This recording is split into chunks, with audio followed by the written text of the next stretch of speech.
Is this an adventure or what? We don't need unexplained phenomena. I hope you guys are enjoying this journey we're taking you on. I know you come expecting to hear about big cats, cryptids, UFOs. We will touch on some of that, but I think it's worth sharing some of this with you, don't you? There's only 2 living souls up here today. Because I can see it in my mind, I can see it in my head what I saw, but I can't describe. Our eyes was closed, like a brightish light in my face, and I just felt paralysed. Someone said there's something out there, so we had a look. It looked like a walnut. That's the only way I can describe it. It was like it had loads of tiny little windows all over it, and it had lights in those windows, but not a light that illuminates. Anyway, we were ushered into this lounge. This fella came in, he said, whatever you saw was a weather effect. And everything is deathly silent. There's no sea, there's no wind, there's no night noise, because, you know, there's foxes all over here. There's nothing. There's something now, because I didn't expect to be doing this tonight. I just sort of thought I'd we'll try a Saturday night for once. I've not felt well all week, and I spoke to Dragonborn earlier, and I said, I'm not sure if I can do Sundays, guys, so because of something else, but hopefully I will. So I'm here now. So great, amazing support here. 51 people, and literally just put link together 15 minutes ago. So thank you very much for being here. I want some questions in capital letters because it is unplanned. But I've got a few reports to go through for you guys, and I hope you've all had a good weekend so far. And if you're having a cup of tea or a coffee, enjoy. If you're having a beer, enjoy. No beer for me today. So, where we're going to go with this? What do you want to talk about? Are we talking about UFOs, spirits, as in ghosts, cryptids, anything you want? We'll sort of kick some ideas about. As always, it's your live stream as much as it is mine. I've got this here, this bit of card here, and I was sent, I met a guy in a cafe in Bridlington probably 4 years ago who got some reports for me. One of them were quite sensitive, so I've never read it out, and I'm not going to do. He kept his hand on it on the table for ages because he's just umming and ahhing what to do with it, and rightly so. But you know, I gave him my word I wasn't going to do it, and I haven't. I'm not going to do. But these I can, or this one I'm going to do. It's not going to take as long.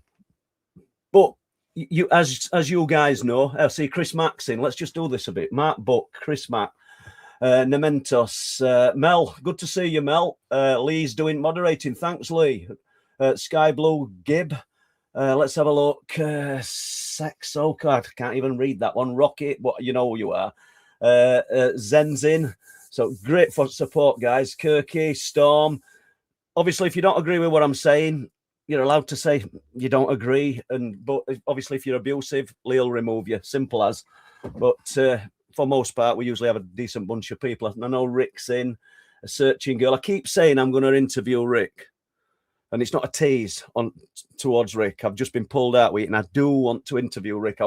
Rick Allen, as you know, who's in here. He's got some, I'd say, controversial views. He's got some really interesting views and some great research on the cryptid phenomena. And I think it's only fair that it gets spoken about. So I think 2 or 3 1-hour sessions that we can put out to not do them live. I'd love to do that with Rick. I spoke to Ron Moorhead today. Messaged Ron Moorhead, and I'm hoping to get Ron on. Next week, we've got John Priestland on a Sunday with Martin Abbas. Dr. Martin Abbas. And if you don't know what John Priestland's about, I suggest you have a look. Look at Jeremy Corbell and George Knapp's Weaponized, and have a look at an interview that he did with them, because it'll be a little bit different. We're not going to talk about poltergeists and spirits, which we love doing, but John's more scientific, and he's trying to get this subject and the reality of the unexplained phenomena and the alien intervention and people who are claiming to have had episodes on contact with these beings accepted in some way or another by a medical profession. So it'll be interesting. So think on that, guys, if you're in next week's. But let's just have a look. Daniel Cheetah, Mel Suter, Searching Girl, Rick. We've done Rick, haven't we? Lee Roscoe, Stamath. Do you know these names? Amanda Morris, Michael Allen. So, yeah, absolutely brilliant. And as I say, we've got over 100 people in and we just didn't plan it. Let's do this. Let's just talk about this because, as you guys know, I spend an awful lot of time along the eastern North Yorkshire coast. There's people in the surrounding villages. Some of them, I don't know what they think. They maybe think, wow, we're fantasists or something. We're making all this up. But a lot of the reports are coming from other people, not from us. A lot of the reports in those books are from decades and decades ago. They're from people in lifeboat stations, Coast Guard stations. So there's no fantasy about what people are seeing and experiencing. Only what we've got now is a dedicated team up there. But I want to read this. And like I said, that's all it is. So it's not going to take long. So I'm going to fill in the gaps. And this is from a skipper delivering parts to the gas fields, the oil rigs, the gas rigs, should I say, not oil rigs, gas fields, oil rigs. Listen, give that a check, Paul. The gas rigs out at sea, just off Bempton and Flamborough. I think they call the Cleaton gas fields. I'm not certain. Somebody's going to correct me on that. Dragonborn says, "Are you feeling any better?" I'm feeling a bit better, thanks, Dragonborn. Yeah, I've had a terrible cold, and I know I've just rang Gemma before I come on, and she said she's in bed feeling ill. So that's not going to happen. She's not going to be on here. So this takes us back to Monday, the 23rd of April, 1973. So do the maths. We're going back 50 odd years.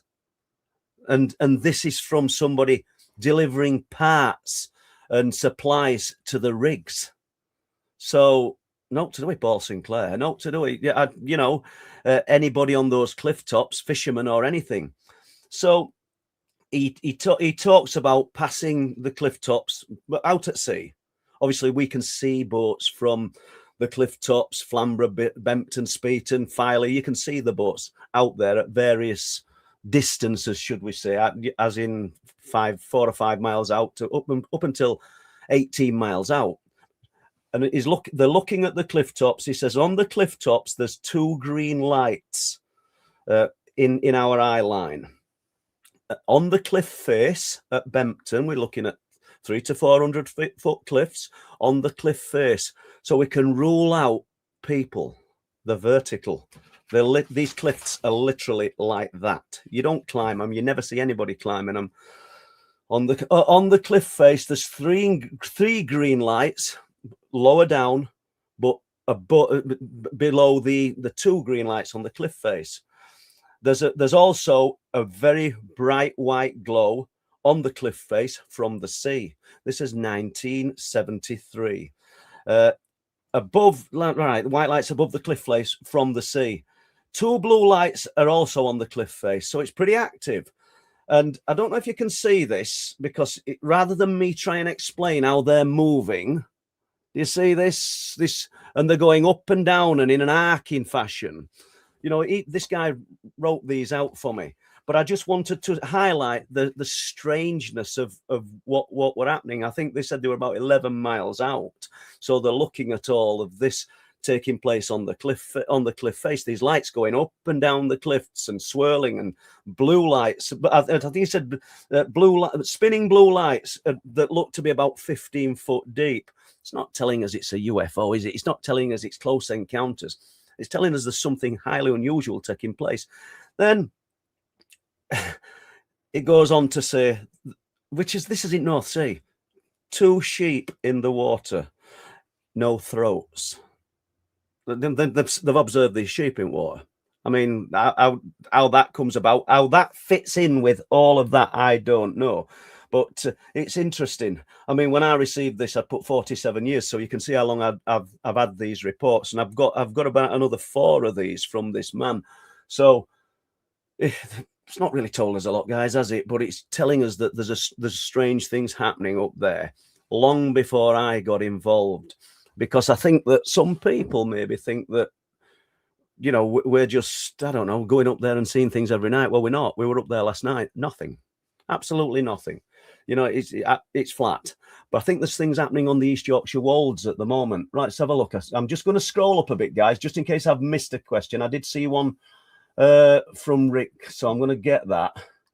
Let's have a look. Thanks, Rick. Why do you think the that none of the cryptids appear on the fossil record, which is exactly what you would expect from an engineered entities. Don't he make a good point? You know, I don't enjoy saying it, but I have to say it because he'd say it, Rick. I've met him face to face, and Rick could tell you exactly what he thinks if he was stood in front of me now, and he knows he'd be grinning to his thing because I know he would.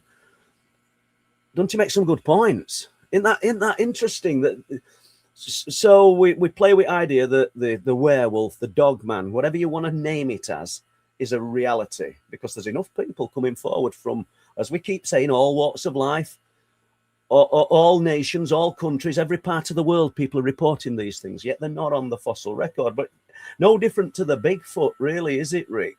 You know, I wouldn't have thought, you know, but expect from an engineered entities. I mean, what? So the genetically engineered beings or creatures, that's what Rick's saying. And I'm not in a position to argue with him because I don't know. Why don't they appear on fossil record? Rick, I wish I knew, mate.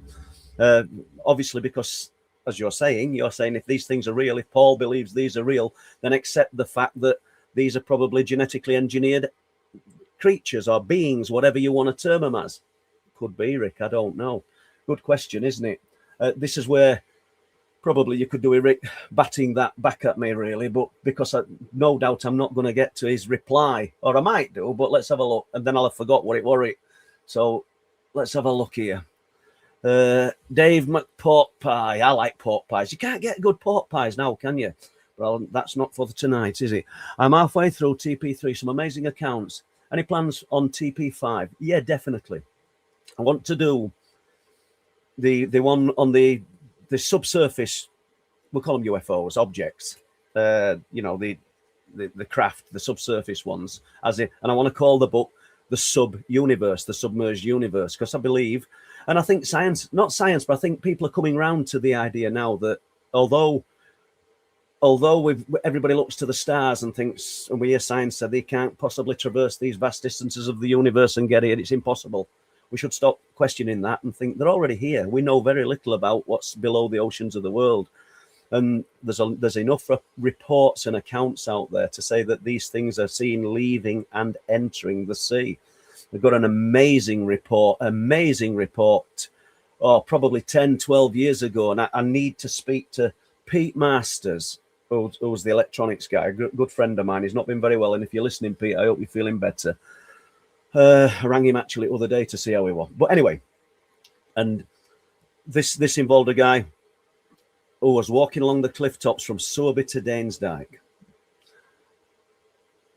As he's walking along, I believe it was starting to get dark, but not dark. He became aware of running water, not the sound of the sea, in and out, sucking grit through all sand and everything. Not that, running water. And he claims that when he looks out to sea, not far out, there's an object come out of the sea and all water's running off it.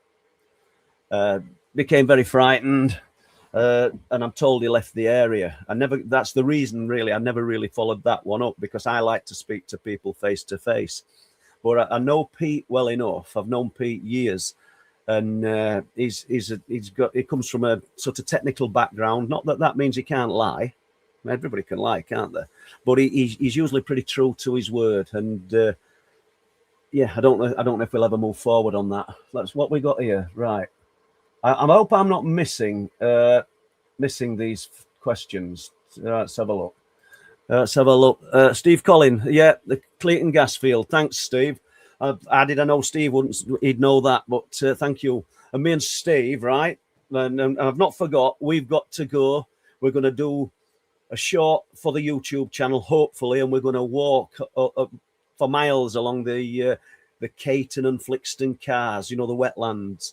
And because Steve's got a story of which could be Earth lights, but the lights that are seen on the cars. And I've got numerous reports over years. And excuse me, you're going to have to put up with this for a bit. I've got quite a few reports over years of people seeing these lights on the cars. So, and anybody in chat who doesn't know what I'm on about when I say the cars, it's Reeds and Elder, it's wetland. It used to be a dried up lake bed called Lake Flixton, and it used to extend for miles and miles all the way to Pickering, but you'd have to have a look at Google to see how big it was. And now it's all dried up, and it's just sort of marshland and good for grazing. I mean, it's thick with sediment, so it's rich in nutrients. Right, let's have a look. Mementos. Do you think the colours of the lights are significant? I do, actually, yeah. And I'm going to get shot in foot, aren't I, for saying that? But I do. Because on occasion, when we were up on the Wolds, the guy who was filming them with the cameras on, why am I doing that? Crazy, Anna. He had cameras on cams that were moving, constantly filming. He always felt uneasy when he saw the blue lights to stop that heater. And I tend to think myself, you know, when we saw the blue lights, for some reason they weren't a nice feeling about them. But that could be just, I don't know, it could be just off the back of what he's saying. But do we think that the colours are significant? Yeah, I do. I mean, for the most part, throughout all of the genre of the unexplained and the lights that are seen in forests and woodlands. I mean, we know that we see white orbs, and people talk about seeing white spheres of light passing through the trees. But for the most part, it's an amber colour, isn't it? So I would think that's significant. But do you think then, Nementos, what a name? Do you think that these lights are a bit like chameleons and could change and react to mood? I don't know. So kind of rambling here, and I'm sort of rambling to myself because I've no coming back to me. That's not your guys' fault, is it? I hope Lynn in. It were unplanned, this, Ian. I just felt a bit bad all day, and I just thought, yeah, do you know what? Because I might have something on tomorrow. I might not be able to do it. I might be able to do it. I'll just put this on. Let's have a look. What's he saying? Good evening, Paul. You are brilliant. Yeah, Ian's got another question for me. Yeah, that's great. Is that, mate? Let me just get this. Last year, when the guy came through who'd seen these, as he said, these strange animals in the corn, these strange creatures in the corn, and we put a short out called "They Floated Across the Corn," because that's when how he described their movement was almost like floating. You know, the movement was so smooth and fluid. Well, I went up with Ian onto the cliff tops and Pete, and as we do. And I was putting this little short together for YouTube. So I went off on my own, left, I think there's 3 or 4 of them down on stand. And I've got a Psionics camera with an infrared light on it, not bolted, but, you know, fastened to the bottom. So I'm not holding it independent. And that's important to note. And I'm just doing a few words to camera in the location where he saw these animals, because he went back during the night. He saw them at dusk. And he had a walk onto cliff tops with his partner during the night.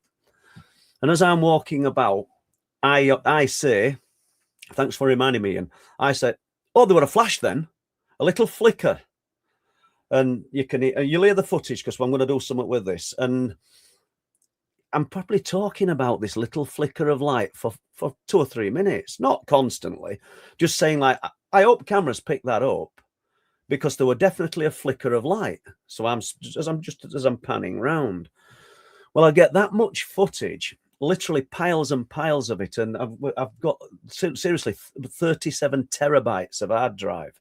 They're not full, otherwise I'd be getting more, wouldn't I? But that's the amount of hard drive that there is, storage.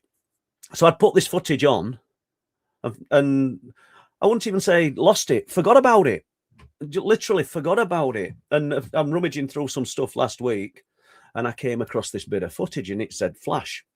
So I looked at it, I dropped it into DaVinci Resolve, the editing suite, and slowed it down frame by frame. Sure enough, there's a flash that, incredibly, I only see a flick of light.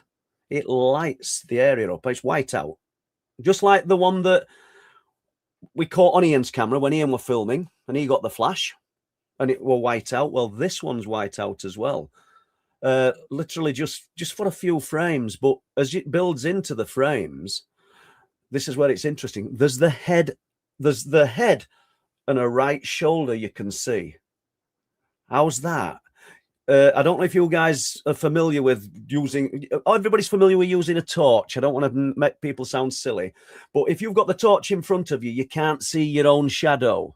So the light's got to have come from behind me or above me, or it's got to be the shadow of somebody else. It appears to move.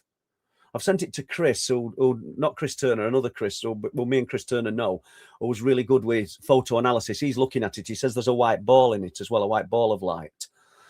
So that's interesting. And once again, what's it proving, apart from the fact that there's strange anomalies? But like Ian said other night, Pete said, how many times are we seeing this or anybody seeing this and missing it, not really taking in what they're actually seeing? Because it's only the fact that we're up there now observing. Well, last night we had 6 cameras set up, 6 fixed cameras. And I think Ian's just bought another, correct me if I'm wrong, Ian, I think you bought another 6. How many cameras do you need? I realise that. But how are we going to catch anything and to talk to you guys? I mean, how many people are walking about up there? On a night there's next to nobody, but how many people? To me, it was just a little flick of white light. And it's only the fact that we're up there and we're kind of looking for this stuff now that we're taking notice. What I'm saying is that everyday Joe walking up there wouldn't have even noticed it. He wouldn't have even paid attention, I don't think. So I found that fascinating. And let's have a look. Let's just go on here. Chris Mack is in. What we got here? Given that you are close to gas fields, could some of the phenomena be attributed to the... Well, you're on about the gas fields out at sea. And we do see the burn off. We do see that. And I don't want to say, no, it's not the gas fields, because it sounds like I'm trying to just brush it. Well, no, we know best. But quite honestly, I don't think it's the gas fields. Not when you see these lights suddenly just flare up, and they don't rise from the sea. They're just there. And then on other occasions, you'll see them just multiply in a row and then decrease in same sequence and then appear somewhere else in sky. And those lights have actually, their frequencies slowed down. We're not seeing them as much now. I don't know why, but I have a feeling that it's kicking off on the Wolds again. Because I've got a friend who's a police officer who lives up there, and he's told me about 2 reports recently and 1 of his own, and a few people have. So, we might. I don't mean we're kicking Bempton and Flamborough and these areas into touch. We won't be doing that, but we might be investing a bit of time around Staxton and Cottam and Sledmere. If you don't know these areas, people, just Google them, because these are all areas that are active and all areas that a lot of people, not Paul Sinclair, not Ian, not Pete, other people have sent reports in over the years. Lots and lots of reports. Let's just have a look here. We'll go down here. Let's just have a look. I can't believe this, 211 people.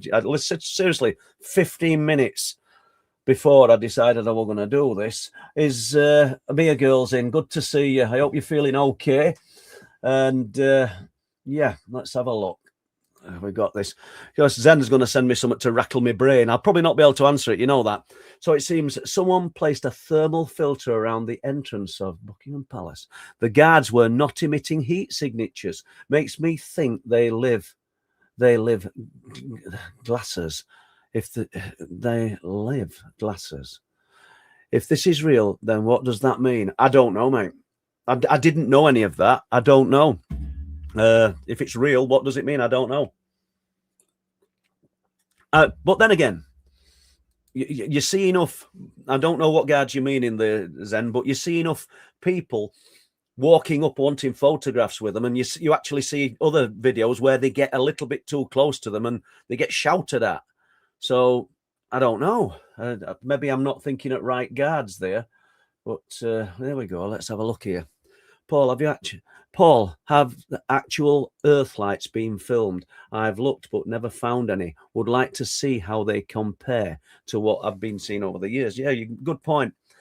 I think they have. And when I went into Raincliffe Woods with James Coppett probably a month or 2 ago now, apparently rotting vegetation around the River Derwent, people have seen earth lights or lights, gases sort of lighting up and coming up out of the water. There's nothing mysterious about that. You know, it's a brilliant thing to see, I would imagine.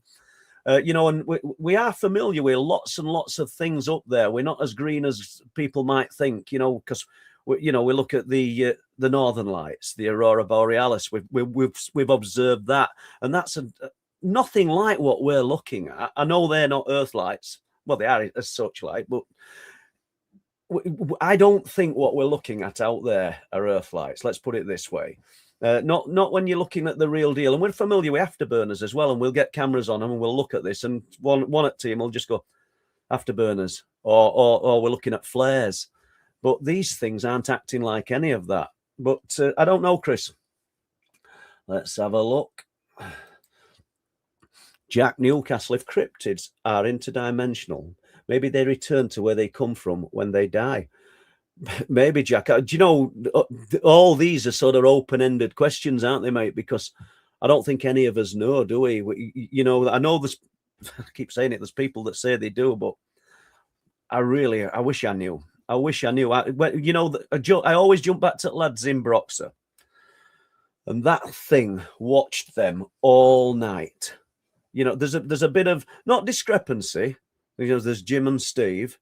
Jim Jim can't remember how long it watched them for. He didn't think it were all night. But he does acknowledge the fact that it were gone at daylight, and he can't remember the time in between, the time. I'm not saying there's missing time, by the way. I mean, he might come in. Steve might come in, or times he does. But Steve said it were there from midnight till daylight, or around midnight till daylight. And don't forget, it were there prior to that. I know that's not your question, and I'm jumping onto this terrifying cryptid experience in Broxer, because where did it go? And was it physical? You know, I said it was physical because they could hear it breathing. At first, they thought it was growling. The lung power the capacity was so immense that they thought it was growling at them. And then after a while, they realized it was its breathing. But so you've got this physical element, but where did it go? This thing was 7 to 8 foot tall. And as Steve said, you could fit 2 men into the size of it. So where did it go? And so it's definitely not of this world, is it? You know, once again, at side of River Derwent as well. And where does the River Derwent pass? Raincliffe Woods, where we did that bit of stuff with James Copper. There's been some tree knocks and strange sounds coming out of there. I got a report of it off James, we're off in there next week, funnily enough. So that's interesting. But when they die, I can't answer it, Jack. I really don't know. And can you imagine anybody just dropping on this tonight and thinking, what are they on about? Cryptids, interdimensional. But you've got to give somebody space and some headroom to talk about what they've seen and experienced. There's got to be a place to do that. We're not all having psychotic episodes. Let's face it. And if there's enough people en masse talking the same language, singing from the same hymn sheets, even if we don't agree on everything, that we're actually at times seeing and experiencing these things, then let's attach some truth to it and let's not hide from it. You know, it don't mean we've got to shout it from rooftops, but just smiling, thinking about your question there and what people think if they came in here just totally off the cuff. Let's have a look. Let's just keep going. Let's have a look. Uppercasing, yeah. And well, thank you, Lee. Dragonborn. Let's have a look, Dragonborn. What do you think makes Bempton and other places so special? I don't know, to be honest. I don't think that Bempton, we spend time there observing. Now we need to separate those cliff tops from the actual little village, because we're nowhere near village. We're probably, I think Ian worked it out the other day, we're nearly 2 miles away, or at least 1.5 miles away from village, really. So I don't think that the actual place, the location, I think it's all along that coastline. I've said it many times, Dragon, that if I were to put a pin in map, I'd be saying Speeton, but not the village. People's kind of associate it because you say that name, and then you get the locals thinking that we're trying to attach it as some kind of weird village. No, not interested in village. We're interested in what's happening along those cliff tops. And there's enough people in the village as well, and these villagers that have come forward and told us things. So it's all good. What makes it special? Is it we're not special, but is it us that are actually there, boots on the ground, documenting it, that's highlighting it? So although you've got this area that is brilliant at how is Les? I'll tell you in a minute. So although you've got this area that's prolific in unexplained phenomena and has been long before I had any involvement in it, long before, we're there now, aren't we? And if we're investing 3, 4, 5 days a week, definitely at least 3 days a week, hours and hours there, and we get a little taster of it, say once a month, just a little drain of something, and we talk about it, you're highlighting it, you're upping its profile, aren't you? So, I mean, if I got access, I'd be at Speeton, without a doubt. When I do have access, but I'm 63-year-old. I know I'm keen to tell people that, but it's no point in lying about it, is it? I'm not going to dye my hair and pretend I'm 23. Well, I might do. But anyway, what I'm saying is we've got access to Speeton. So me and Ian and Pete and rest of us could go to Speeton on Monday. That means we've got a park, walk across a load of fields, and then descend down a 400-foot embankment at bottom. It's just not doable. It's hard work. It's really steep. You know, those cliffs are vertical until they get past Speeton, and then they literally just start going off at a steep angle, and you can get down them. So I'm not moaning about it, but you know, if I had to invest time anywhere, it would be there, because that's the place where the activity's at, I think. And there's enough people talking about. I used to think to myself, people used to say, "Do you think there's a base within the cliffs, or there's something?" And I used to go, "No, I don't think there is." But, and I still don't know, but there's a lot of reports of lights coming out of the cliffs.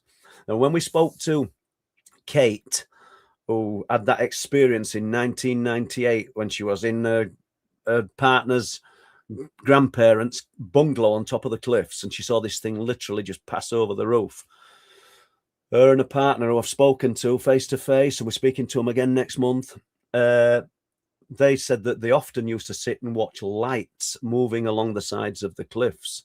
And they're not on their own. They're not, these people have, there's lots of people said that. And you think to yourself, let me just put this heater on. You think to yourself, well, so what? You've got to look, it's like something from Lord of the Rings. These are 400-foot sheer white cliff face. There's no little pathways that you could sort of walk along. There's nothing. You're either walking along the top or you're walking along the bottom, and you can only get so far along the bottom before you'd get cut off by tides. So that place has got a rich history. So what makes it so special? I don't know. I wish I knew. What makes any place special, Dragon? You know, it's like somebody's home, isn't it? You know, or certain individuals, when they start getting some kind of interaction with the unexplained, they're special for a short time, aren't they? And is it the energy that they're producing, almost like the poltergeist phenomena, when you latch on that something's just moved and you think it really did move that? You become aware of it, it becomes aware of you. The more you concentrate on it, it seems to grow.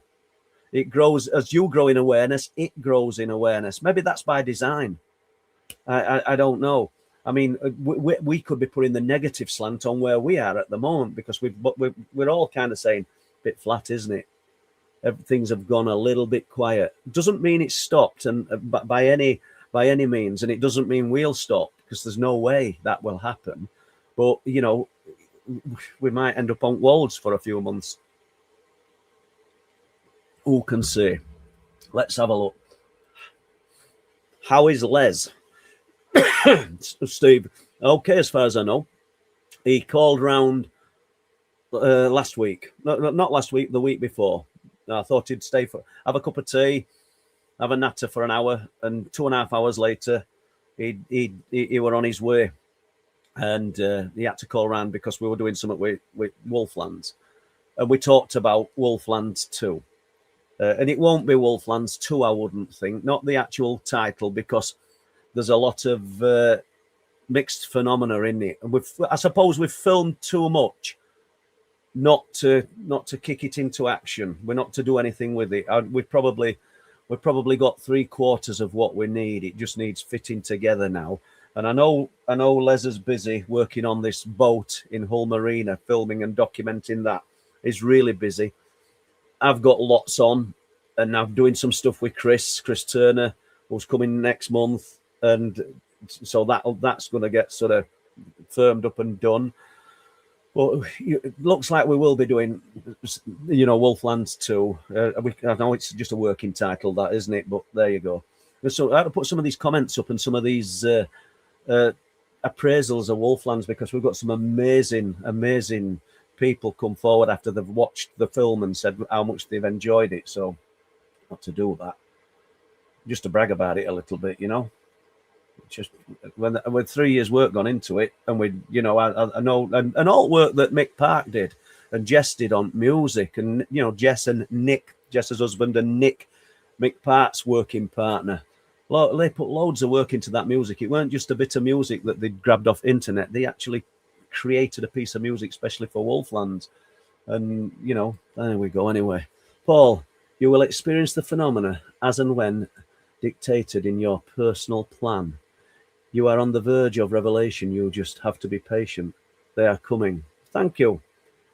Do you know, I don't know what people think, but do you ever think that, that's the weirdest thing to say this, because people think I'm nuts. But if I go in, I sort of come in here, for instance, unlock, don't bother turning light on in other one, and I come and unlock this door.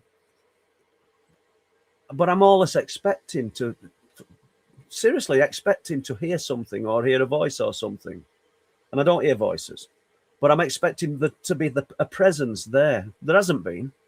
But it's funny you should say that. It's funny you should say that because I do actually feel like something's coming. But I don't know what. Might be careful what you wish for, kind of thing.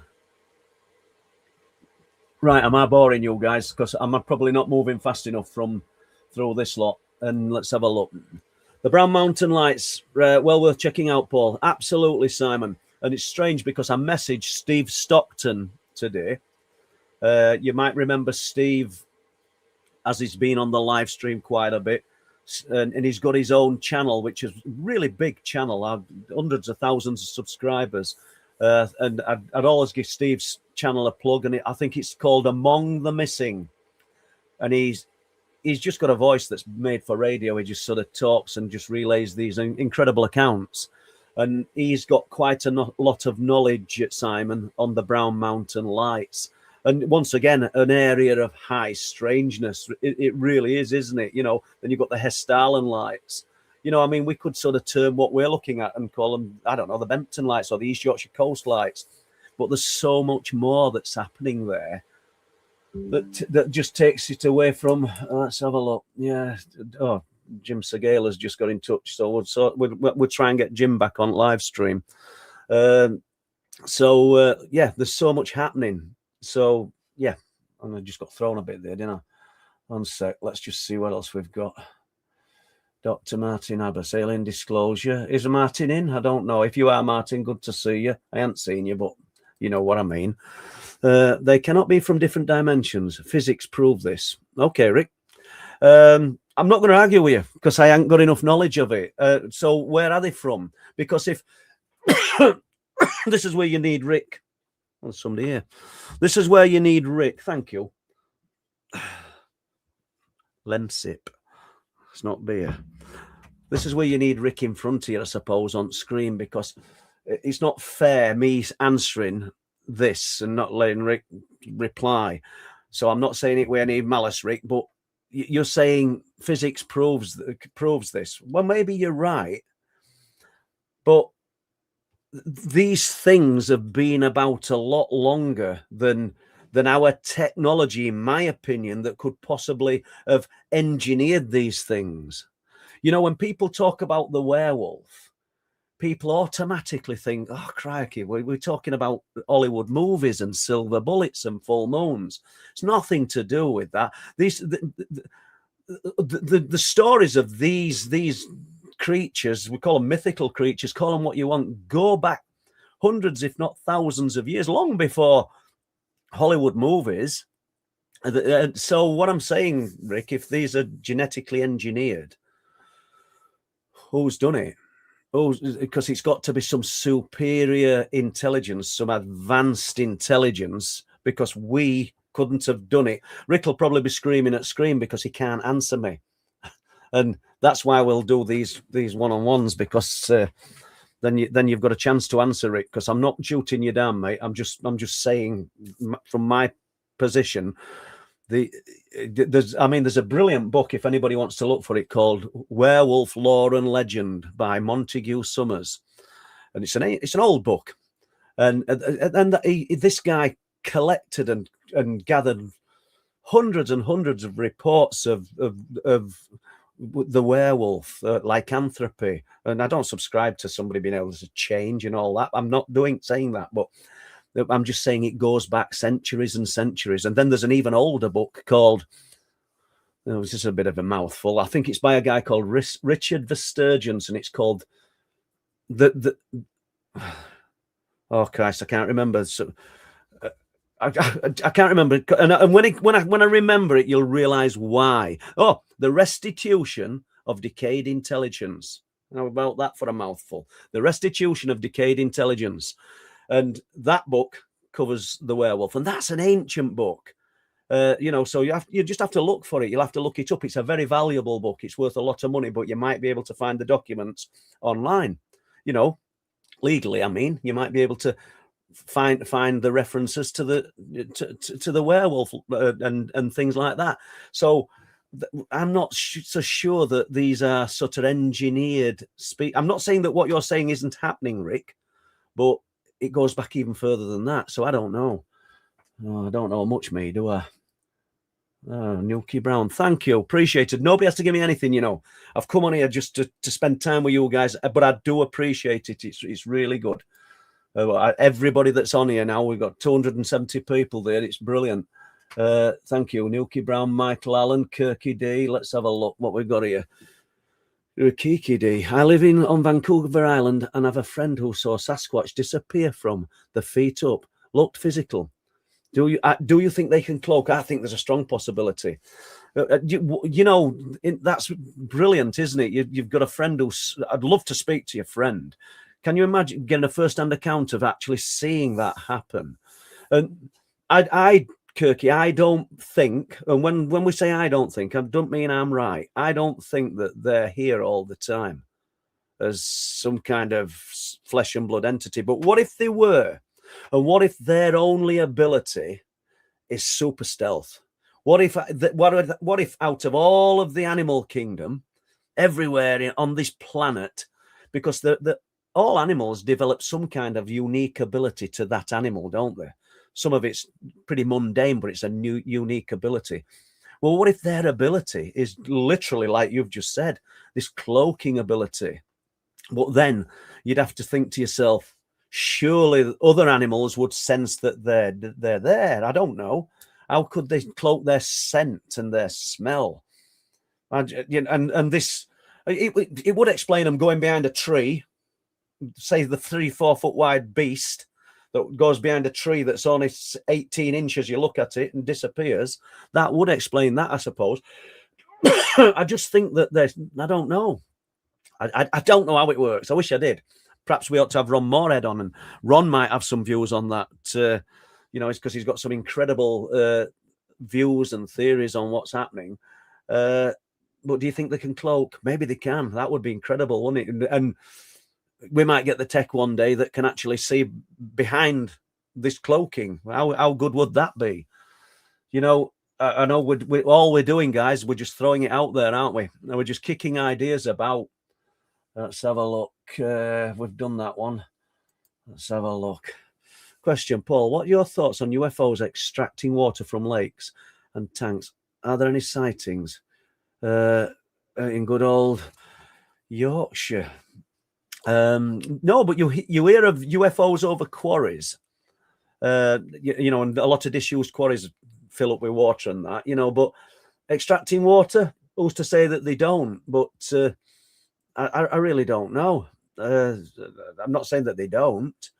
I just haven't got an answer to it, Lee. Maybe they do. A bit of my lem sip. Saturday night on lem sips. I'll be having a hot water bottle next, a little blanket around me, won't I? Let's have a look. All right, let's have a look here. All right, Rick Allen, Paul, when are you going to accept that you are an integral factor within the phenomena? Everything mentioned so far can be explained, and everyone in the chat room would agree you are part of it. Well, it makes you wonder. I don't mean any of us are out special, Rick, but I can still see what I saw in childhood. Right now, right this second, I can see it. It's never left my mind. They really don't, and I can still see it, and it makes you wonder if that's what's put me on this path. It's got to have been, hasn't it? It's got to have been. There's other factors as well. I mean, some of you guys will know, and it relates in a way because I do fix on things. I don't know whether that's some kind of, I don't know, there's some kind of ism, or there'll be somebody will explain it. Yeah, but basically what I'm saying is our house is full of paintings, literally full, loft in extensions full, because when I start doing something I can't switch off from it. So I feel like I'm driven with this, and that's what I'm like. And so seeing those things in childhood, those beings, it probably put me on the path that I'm on today. But I can switch off from it. I don't know about you guys in chat. Some people might live and breathe it, but if I went out with friends and that, I won't be talking about this. And if they brought it up, half at time I'll dissuade them from talking about it, because you know that it's going to lead into, they're only doing it sometimes just for a laugh, and I'm not there to be anybody's kicking post. You know what I mean? So, but I don't know. A part of it, I don't know. I think we're all a part of it, Rick. I think you are. Look at what you've got to say. Look at what you've got to share. I think we're all a part of it. Everybody in chat now. We're all looking for answers, and I'd love to get underneath the skin of some people in chat who are sat there in silence because you're maybe too frightened or too uncomfortable about talking about it. I get it. I really do. I get it. And I like to think that this is a safe place for you to either sit and listen, and if you agree or disagree, or maybe it just helps a little bit knowing that you're not, you weren't going mad. You did experience it. You did see it. Do you know, when I wrote Night People, I ain't got it there. I ain't got one there, but it's there at back of me. When I wrote that, for the most part, all those experiences were really, really frightening. And excuse me, but there were at least two. There might have been three experiences when I woke up and I saw the beings, and they were outside of me, just one. And I can remember looking at it, and it was the most incredible thing I've ever seen in my life. And I could see forever. Don't know what that means. Seriously, I'm saying it, and I don't know what that means. All I know is I could see forever. It were infinity. It were wonderful.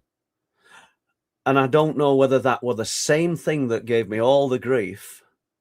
And I just had 2 or 3 occasions of sort of just this, I don't know, this paradise, tranquilness, or because that's what it were, or whether it was something different. My gut feeling is it was the same thing. I think they do play good cop, bad cop. I think some people have brilliant experiences, and other people have absolutely horrific experiences. Once again, there's Rick there. He's probably not agreeing with me, but it talks about people having an integral part in this. I think we all have, Rick. I really think we all have, and to a more or lesser degree. Brotherfoot. Let's have a look, Paul. What's this, Paul? If you do a second Wolflands, yeah, I think we're going to do, Rick. Yeah, I think we're going to do, and there's going to be there's going to be mixed phenomena in it. And Mel's in chat. I'm not asking Mel to tell his story tonight, but he were in chat earlier, and Mel's got an incredible story. He's brilliant, and it goes back to his youth.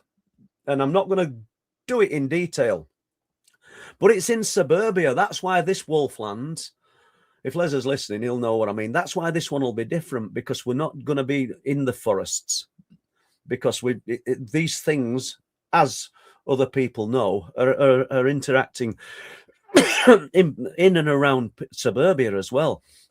And basically, Mel was laid in bed in an old council house, I think. And I don't know if people will be familiar with little ventilation grills that they have on walls and sometimes on ceiling. And he's laid there, and he saw a face. And this face came down to him. I'm not even going to say what it said, because we might get Mel on here at some point and he might share it. And it was a wolf's face that came and looked at him. And I know you'll not mind me saying that, Mel, because you've already let us film you, but what a fabulous, incredible, and equally terrifying story.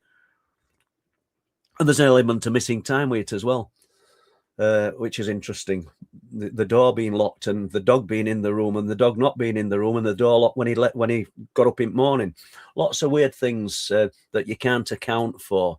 We're either all having some kind of episode, and that's happening to everybody on planet, and we're all imagining it, or there's a reality to it. I like to think there's a reality to it. But at this road, you can't imagine having excruciating pain in your back and waking up with holes in your back. If you can't imagine them things, can you? Let's face it.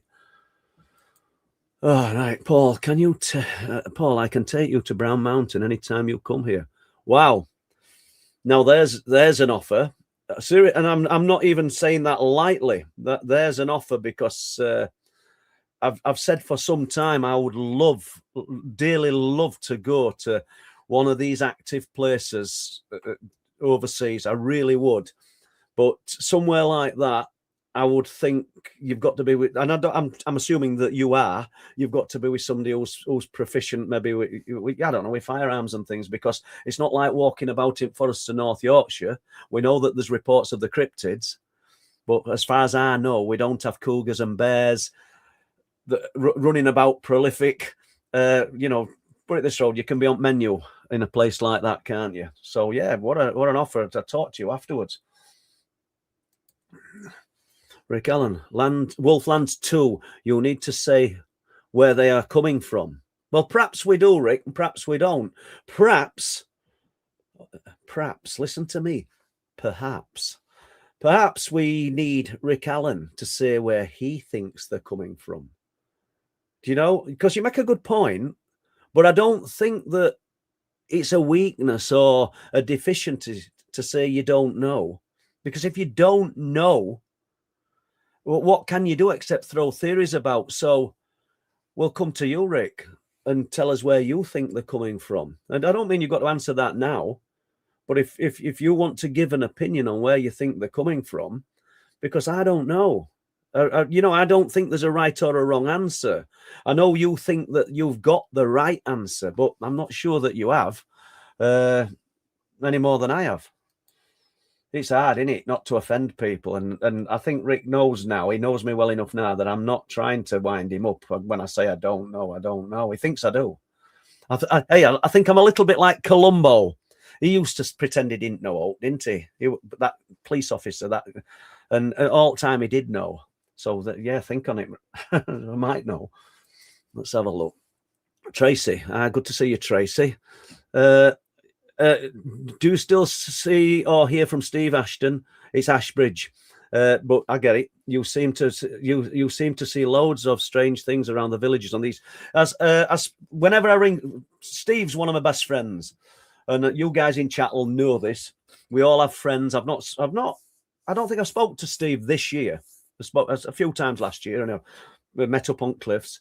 But it's like out as anything, isn't it, guys? If you've got a best friend or a really good friend, you can have years without seeing them, and you just connect. So yeah, we're great friends, me and Steve, and no doubt we'll be meeting up. We spent loads of time on Wolds, and yeah, long overdue, to be honest with you. We'll have to meet up with Steve. And me and Steve did see lots and lots of things up and around villages of East and North Yorkshire years ago, 2004 to 2000 and probably 9. Yeah, we spent a lot of time up there. So let's have a look. Steve would be stood on car roof. Seriously. Yeah. That's what we got here with Lee. Do you think all the truth proof? 22,900 subscribers. How good is that? Yeah, we're coming for you. No, it's good, and really appreciate support, guys. So if you're in here, unless you think it's a load of rubbish, in which case don't subscribe. But if you're in here and you've not subscribed, it's absolutely free. Somewhere on your phone, your laptop, or your PC, just press subscribe and give us a like. It's easy enough. And I know this is a bit unplanned and we're all over the place. And look at this. You guys are great, honestly, because I did have a load of reports like I was going to sort of do. So I've sort of got away without doing any of that, haven't I? We've been sat here nearly an hour. So let's have a look. Keith Wales. Paul, have you ever thought about the consequences of getting too close to the truth? It's a frightening prospect, isn't it? But do I think that we're important enough? I don't think we are. I think some of the things we've filmed are probably of interest to certain people, whether it's man-made tech that we've filmed or excuse me, take, for example, the flash of light that I spoke about. If you've only just joined, you'll not know. You'll have to go back to it later. But last year, walking along the cliff tops in the dark, I'm not going to go into great detail because I've already done it. I'm just doing this in case anybody's coming. As I'm talking, doing a little bit of footage on my own. Lads are down on stand. I can still see them. They're about, 500 yards away. I got, there were a flash then. A little flash of light. I hope the camera's picked it up. Really hope it has. And I've literally lost the footage. Not lost it, but just in the sort of spaghetti of footage that I've got, it had just got lost. And I found it this week. And I've put it into the editing suite, DaVinci, frame by frame. And it's not just a flash of light, it's a whiteout. It's literally a whiteout, just like the one that Ian caught. But what I find interesting, and I know this isn't your question, getting to your question, is the head and the shoulders that I can see. Can't be mine. I can't be in front of the torch. It's in front of me. So I've got an infrared light and a low light camera. So there's either somebody stood behind me, or the lights come from behind me, or there's somebody stood in front that we talk about this shadow, this shape of a person. It's either something to do with that, or the lights come from behind me, and I've got my back to the cliffs. But so that I could imagine these things being of interest to people. Yeah, I could imagine. That's where I'm going with that. For all my waffle, apologies, Keith. So I could imagine things like that we're talking about, that, people might think, well, these lads, they're onto something. Have you seen this, what they've filmed? Because we're not filming satellites and little bits of, I don't know, aircraft, incoming aircraft, and then confusing it because it's been there for 60 seconds and thinking it's a light that's constant and it's actually an incoming aircraft. Because, there's Jack comes in chat. Jack's ex-RAF. And he's got the knowledge, far more superior knowledge than I'll ever have on what's in the sky and what isn't in the sky. And it's good to have Jack on board, pardon the pun, because he'll correct us if we see something, and straight away he'll know it's that or no, it's that. And I'll go with Jack's advice, So are we speaking about things? I don't think we're speaking about top secret, because we don't know anything top secret. But are we filming stuff inadvertently? What Ian captured on the thermal, that's incredible. It's absolutely incredible. If it's our tech, I could imagine that somebody didn't want it filmed, or it's managed. Have you seen they've managed to get this on film? But if it isn't ours, then I could imagine people being really, really interested, because it's what have you got? You've got a totally silent sphere that's in one color palette on the thermal camera, because you've got different color palettes. If you're not familiar with them, you can white hot, black hot, all sorts of, you've got 6 or 7 color palettes. But what this thing's doing as it's revolving is changing its heat. And you're seeing reds when it's in white hot, and you're seeing blacks when it shouldn't be in black hot. You're seeing all sorts of different colours within the sphere. So that's fascinating. And it's stationary, and it's not even, I don't know, let's assume that the gradient of that hill from the foot to the top is a steady incline of say 30 or 40 feet. It's below the hill. It's really low. It's probably 20 foot off ground. It might only be a few feet off ground. It's hard to tell. We're filming it on the side of the hill, or Ian is, should I say. So many things that night that didn't add up. So many things. The fact that myself and Jeremy walked off because we saw a green light on the cliff tops, which we thought were the headlight of somebody's lamp. There's a guy called Alex goes up, and when he turns his headlight off, people have heard me say this, but it glows a dull green, even when it's off. And we thought it were him, but he never turned up. So we thought, oh, I hope he hadn't slipped or tripped or anything. So we went to check he were okay. There were nobody there. But we all saw the green light, you know. And I tell you what's good about these conversations, what I'm having now.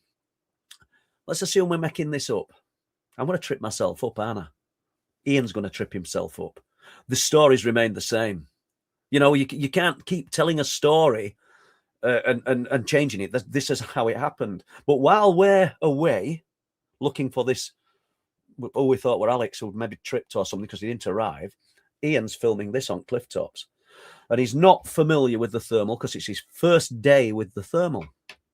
So he's flicking through and trying to work it out. He's looking at this thing on hill, doesn't even realise the significance of what he's filming, but presses record, takes his eye off it, has a look for us coming back. All this you can be seen on thermal.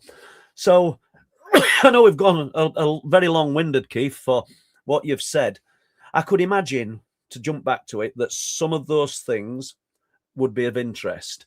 If only to think, what is it that they're filming? What is it that's up there? Then you've got people, scientific people who are coming up there with us. The guy, I'm not going to say his name, who saw the lights come out of the cliff. These people carry a little bit of weight because of the nature of academia and what they do. And they're talking about seeing these lights come out of the cliffs and over the sea and split into two. And so, yeah, but do we know anything top secret? I don't think we do. There we go. Let's have a look. Little brother. Let's have a look. Simon. Right. What about the Yeti? There's been actual proof that a creature exists. Any video evidence? I think there's alleged video evidence, isn't there? But everything's pretty vague. It's terrible, isn't it? Really, that we're talking about UFOs, and there's people in here who are interested in the ghosts and the spirits, and none of us have got. None of us have got an awful lot of concrete proof. As we've said many times, the bulk of the proof is in here, isn't it? You know what you've seen, you know what you've experienced. And it's better sometimes when you've got a group experience. We were talking about being on cliff tops last year. Well, there were Heidi and Jenny, a sister, and Linny came up. Ian's wife were there. And Carl and Sarah, there were a massive group of people up there, and it was foggy. Really heavy mist. So you think to yourself, well, why would you go up in fog? Because, well, you can't see sky, you can't see sea, and you literally couldn't. But we were experiencing flashes of light around us. I don't mean somebody with a torch flicking a torch on, and we've sort of mistaken flashes of light. Not just, oh, I saw one then and nobody else saw it. People exploding into verbal. Oh, there were another one, and be 3 or 4 people talking about it, because there were about 9 or 11 people up there that night. Don't know how many, at least 9. So it's fascinating. Let's have a look. We've got Ian here. Paul, you heard the growl when you and me. Yeah, I did, and I've listened to the footage, and I can't hear anything. And do you know what I've concluded, Ian? That so let me just address that then. Michael, who had the experience at Danes Dyke, and in October 2023, he came up for a few days last week.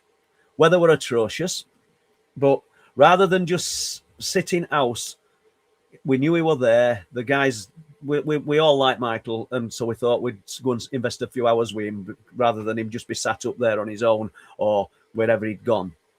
And we ended up at Woldgate Crossroads, and we parked up there. Weather were awful, misty, and I left Michael and Ian and started to walk down the road. It's an old Roman road. It's not, obviously it's tarmac now, but that's what the track is. Initially, it were a Roman road. And as I'm walking down, I thought, and I said it to lads when I got back, I thought I heard a growl in the trees. But I've played the footage back and I can't hear anything, but I can hear Ian and Michael. And I think I'm mistaken. And I think it's one of them two, not growling, but, you know, they could have just coughed or grumbled. And I've got it's misty and I've got my eye to this the psionics camera with an infrared light. And I've just thought, I've heard something there. So I just noted it. I think I'm mistaken, Ian. I think it was one of you two, mate, to be honest with you.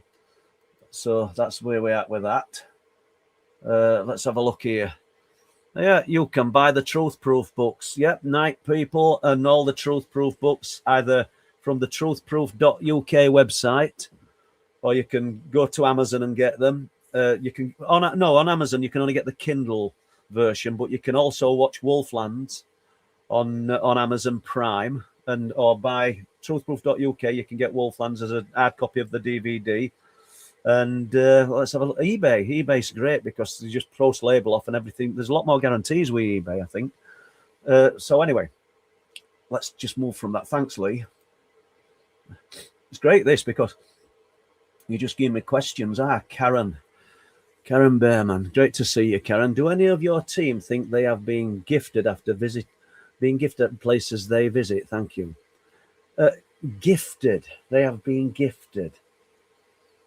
Do you mean, Karen, have they come away with something that's then carrying through into the life around where they live and that, like almost like an attachment? I think that's maybe what you mean, Karen. And if it is, then yeah, to one degree or another, we've all experienced things happening at our homes. I mean, I think everybody, Ian included, long before Bempton has had things happening in the homes. Remember me talking about our 4 girls and the drops of light that we used to see and all sorts of strange things. But you know when something's happened up there and it carries through. So if that's what you mean, and I apologize if I've got it wrong, but you know, there was that horrible experience that Gemma had when she saw the square of light with Bob Brown that dropped to the floor. And then that night she heard that awful growling behind her head. She said, and it was reverberating her insides. Is that a gift? I don't know what that is, but that's an attachment of sorts, isn't it? And I may have got interpreted your question wrong, so I apologize if I have. Hold on, I'll have this. Let's have a look. Money in the Raven. Let's have a look. Has Danes Dyke and the surrounding area got any ancient monuments like hengers, barrows? Yeah, absolutely. I mean, Danes Dyke is an earthwork, Neolithic earthwork that extends 2.5 miles. It cuts Flamborough Head off from the mainland. And when we went to Woldgate this week with Michael, just in the woods, it's called Sands Woods. There's a field of arable farmland, and then you're at side of a wood called Sands Wood, and there's a bowl barrow in there, not a round barrow. It's called a bowl barrow, and so yeah, there's earthworks all over the place, and not far from Sands Wood. Ian will know some as me. I think you're looking at a mile. If that, you've got Rudston Monolith, tallest standing stone in England. You know, I don't know, in between 26.5 and 27.5 feet out of the ground, and equal amount of stone below ground. It's 40 tons at least, and I've never weighed it, to be honest with you, but that's what they say. So yeah, and then literally probably 1.5 miles from the Rudston Monolith, you've got Willie Howe, which is probably one of the most famous burial mounds in England. And then close to Willie Howe, a few miles, you've got Duggleby Howe. And you've got lots and lots of earthworks and long barrows and You know, it's prolific, as is North Yorkshire. And thank you, Munning. The Raven. There's pushing. This is Rick. Thank you, Rick. I don't think Mary thinks I'm special. Anyway, let's have a look. Army bases attract strange UFO stuff. It's interesting, isn't it? When me and Les were making Wolflands, we went to speak to a guy called Gordon Anderson.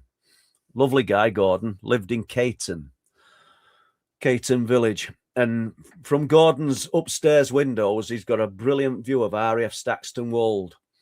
Literally, as the crow flies, I would probably think 2 miles away. So you can see the towers and all the lights going around it. But Gordon wanted to speak to us because of over the years of living at that property. There'd been occasions when he'd seen a elongated silver object. He'd seen strange lights, because he'd lay in bed, and a lot of times he wouldn't have his curtains shut. So he'd just lay there, and he can see, he's literally looking at the base, and he could see these strange lights. We know that you'll get helicopters up there, and people, you know, in the night, 2 miles away, if you're in bed, you're probably not going to hear an helicopter. So people could mistake that. But I like to think that if you've lived there a number of years, you become familiar with what's in the sky and what isn't in the sky around these locations. Just like Wilsthorpe, and there's no army base at the actual properties at Wilsthorpe are ex-army, ex-MOD. I think they were built in 1935 for MOD, but there's 16 flats and they're right on edge at North Sea. It kind of makes sense. It goes with what I'm talking about now. And the old couple that said that they saw the UFOs over the sea, you know, it'd be difficult for somebody to say that they'd got it wrong. Seriously, it really would be difficult, because they'd lived in that property for about 35 years. When I went and visited them on more than one occasion, they'd got binoculars on the window ledge. So what I'm saying is they knew what a helicopter over the sea looked like. Sea King helicopter, military helicopters. They knew what boats on the horizon looked like. They knew what fishing boats further in were like. For all these things that people have suggested that they saw. But I'm in no doubt that they saw the real deal that night over the beach at Wilsthorpe. You know, the literally UFOs over the sea in a circle. Incredible. You know, there's that incredible story, the Penturk incident, the UFOs. Well, let me tell you, the only reason Wilsthorpe isn't as big as that, I mean, because when I spoke about it first time, one at national papers run it as UK Roswell. But I'm not about that. I could have just really milked it and sort of really invested time in Wilsthorpe, but I've just got, my head's just swimming with so much information that I can't concentrate on one thing solely. Otherwise, I'd just invest all my time in Wilsthorpe or Humby. But there's so many things, and you can't neglect everything. I neglect loads of people who email me. I always get back to them, but I'm way behind with people's reports. And I know that's not what your question were about. Army bases attract strange UFO stuff, but it definitely does. I would agree, and I wonder why. Is it because of the? Is it the mood? Is it the weaponry that's there? Is it the tech that's there? I mean, Bempton were a radar base, remember? RAF Bempton, that was a radar base. Is there something to do with the radar? Is there something that attracts them? Just like, I don't know, flowers attract bees. It's hard to say, isn't it? I don't know. A Rendlesham Forest, you know? A great guy came onto Cliff Tops with us last night, Dominic, and Roxy, his friend, and he'd spent a lot of time at Rendlesham, and he'd no doubt got some incredible stories to share, but it were horrible weather, so we didn't really get to talk a lot. But yeah, the military bases attracting it, absolutely. Rick Allen. Of course, you're special. The chat. Ask chat. I can't switch off because it's your destiny. Well, thanks, Rick. I'm not just skimming over it, Rick, but I just think we're all equal here, mate. And I know that's not what you're saying, but I do. I think we're all equal. I think we're all pretty much singing from same hymn sheet. there's going to be people in here that don't agree with everything I say. Just like, we have to agree to disagree. Like I said, I don't even care if people are in here and they don't like what I'm saying. And you can say that as long as you're not abusive. I can't please everybody, and none of us can we? Let's have a look. Excuse me. Paul, your thoughts on sleep paralysis, weird phenomena when people seem to wake up in the night and can't move a muscle because of an entity, usually not. That's fascinating, isn't it, King? It really is. I'll tell you why I find that one fascinating. Because sleep paralysis, as people call it, and there'll be far more sort of high-functioning people, as in mental capacity, than me. But I can't understand why, as you put it, why it's an old hag. Why is it some wizened up old hag all the time? You'd think we say that UFOs have changed shape over the years and sort of morphed as we've become more advanced. The shape of the UFOs changed. Even, we've gone from flying saucers that we don't see as much now. But the old hag, why that? Why are they seeing that? Incubus, succubus. Why are we seeing things like that from the earliest of documented times to today? People report that. And that doesn't seem to have moved with the time. Is it sleep paralysis, or is it it's a phenomena? Even if it's sleep paralysis, I think maybe Martin Abbas would be able to not explain it, but talk about that one a little bit more. He might have some views on that one, Martin. But I don't know. I find that fascinating myself. I really do. That people see this wizened up, ancient, terrifying looking being sat on their chest. Why not see something from modern times? Why have we always seen that? I don't know. Let's have a look. Need sleep. Yes. Yeah, that were a great song, weren't it? Can't get no sleep. Can you please tell us more details about the military Humby incident? What branch unit did they look like? What did they do to the people in the workshop? How did it end? I think I've done it all, I've written about it, and I get where you're coming from, but to do Humby, and I've got a folder up there that's probably that thick, and I've talked about Humby on Coast to Coast and on Midnight in the Desert, and I did it for that talk for Steve. I'd need a few hours, and I can only tell you what I know, and I can't really tell you anymore. I'm only evading it because if I start on it, we'll not be talking about anything else. And I realise a lot of people have heard it, so I'm sorry about that. But yeah, it's real. Whatever were taking place back in 1998, there's a definite reality of something highly anomalous taking place. What I found fascinating with Humby is how subtle everything started, from the alleged poltergeist experiences to the coins dropping, the jars smashing in front of people, and the stones falling out of the ether just coming from nowhere. Then even the Bigfoot, even locking the gates up that night and having that feeling of foreboding and turning around and seeing it. Obviously, when I spoke to the guy, he didn't tell me it were a Bigfoot. He just said there's a monstrous figure, 7 to 8 foot tall figure stood there, so wide, just its black silhouetted outline, not far from him, and just went back to the fence, and it turned and walked into darkness. Where does all that fit?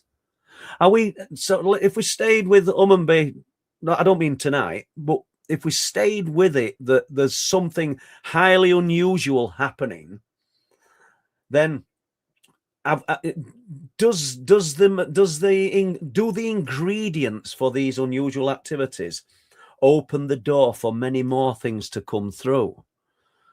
So were other things taking advantage of this thin the veil, this thin layer, this thin area where things were happening, where things were taking place? I don't know, but it is fascinating.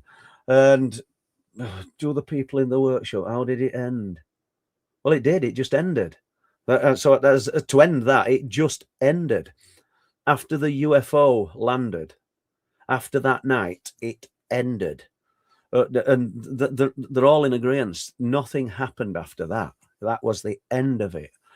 But it was 3 years of activity, which is but not solid activity throughout the 3 years. You got a few months of every year, then it tapered off, and then it came back. Fascinating story, and fascinating. And it won't have ended there, because there'll be more to come, but not tonight. Let's have a look. Right, let's have a look. I'm near Cherokee, NC, hours away from Brown Mountain. I know the Sasquatch is there too. Wow, that's incredible. That is incredible, isn't it? And do you think, I'm obviously speaking to you and you can't answer me, but I suppose the native people, the indigenous people of those lands, are there unspoken rules where, and I might not get to your answer here, but I'm just asking it and throwing it out because other people might be thinking about it, like you've just put that out there. Do you talk about it within your communities, but not outside of the communities, meaning a lot more? A traveller, nothing, obviously totally separate to you guys, but a traveller got in touch with me who'd seen something on Dartmoor, and I can use his story. I've got to change his name, and he sent me the footage of where he saw it and everything, and he's talking on it, so I'd have to. His voice is quite distinct, but he told me, he said, reach out to traveller community. He said, if you reached out to the traveller communities, just went to them and said what you're about and what you're looking for, he says, I think you'd be surprised. So, aiming that at you, brother Littlefoot, I suppose within your secular group of friends and people that maybe you guys have got a lot more knowledge than city people. Maybe I hope I'm putting that over right. I mean it really respectful. I probably not done it right, but you know where I'm coming from. 2 hours from Bound Mountain. Simon, let's have a look what we've got here. Paul, would you go to Gettysburg and pick up audio and visual evidence from the battlefield? I don't. You mean would I or could I? That's the thing. I mean, you're talking about something I've not got a lot of knowledge of, but I've enough knowledge to know what you're talking about. But I don't know. Maybe there's all these locations, but we've got so much. Like I've just said to you guys earlier. What time are we now? We started this at 7:30, did we? So we can't believe it really. We've been sort of, or I have been rattling on, but there's all this phenomena that I've said, no, it's gone a bit flat. But Mark were up there with us other night and I'd said it, and he goes, well, it isn't really. There's still lots of things happening, and but they're quite subtle. But we're picking up on them. We're not reporting on a lot of stuff because we're looking for other stuff. So what I'm saying is, there's enough happening close to where we are than to start traveling miles and miles. I'd love to go overseas. The Sasquatch phenomena really, really interests me, to go somewhere where it's prolific, where these things are seen. I'd really like to do. I make no secret to that. I'd really like to do that. Pick up audio visual evidence from a battlefield. That would be incredible, Simon. I don't know a lot about it though, mate, but thank you. Let's have a look, Rick Allen. I would be up. Let's have a look. I would be up for that, Paul. Yeah, I've got it. I know where you're coming from. Well, we'll talk about it then, Rick. Definitely, because I know, like you said, you want my take on it, but I know you think I know, but there are some things I know that I don't talk about, but it's difficult, isn't it? I'm talking riddles, don't I? A bit like Columbo. Like the Level 42 song, there's something about you that this phenomena engages in. There's a person respond. This is Chris. Who knows that what it is, but you're conduit for events. Maybe you're closer to the divine than most. I don't know, but I'm glad I've seen you on here. Thanks, Chris. Because this is the guy that's looked at the footage of the, and if you'd probably put some reply in here, Chris, I might not get to it, but he's looked at the footage of the flash, and I'm not imagining it. There's part of a head and a shoulder. Can't be me, because I can't see my silhouette when the light's in front of me. So, do you see what I'm saying? And somebody's going, oh, I know there's people going to be in chat. Well, maybe somebody were behind you. There's nobody behind me.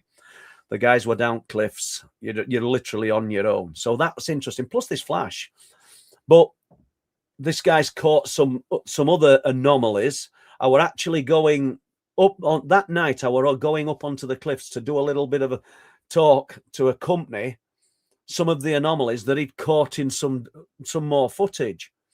So Chris has caught some more anomalies in the footage. Genuinely puzzling, bizarre things that's been caught. And if anybody remembers, probably, well, is it 2 months ago when we had the snow? Excuse me. And I'm walking through the snow with little dog, and I saw nothing. Sound like Manuel then, didn't I? I know nothing. So I'm walking through snow with little dog. Chris has looked at the film and he goes, "Are you aware that there's some lights sunk ground in distance?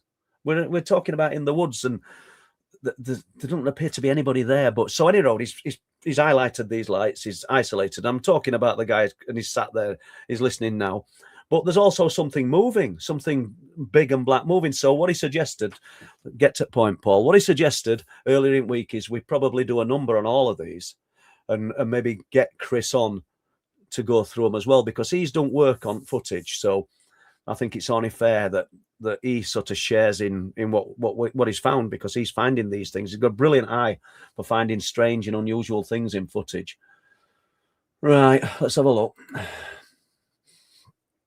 Yeah, I agree. Thanks for the support. Really amazed me.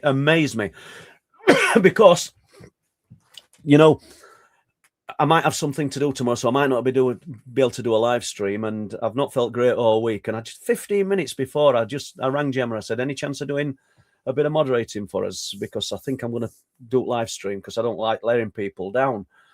So 15 minutes, and look at this. We've got 280 people there. That's amazing, guys. Thank you.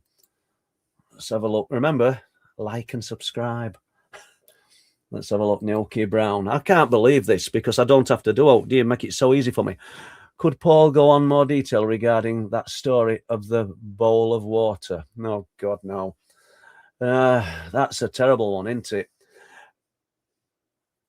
You know, I don't know how many times I've spoken about it. And to be honest, no, I'd rather not. Sorry, Dukey, I'd rather not. Do you know, there's some things that, you know, when you talk about certain things, they kind of stay in your mind and they trouble you.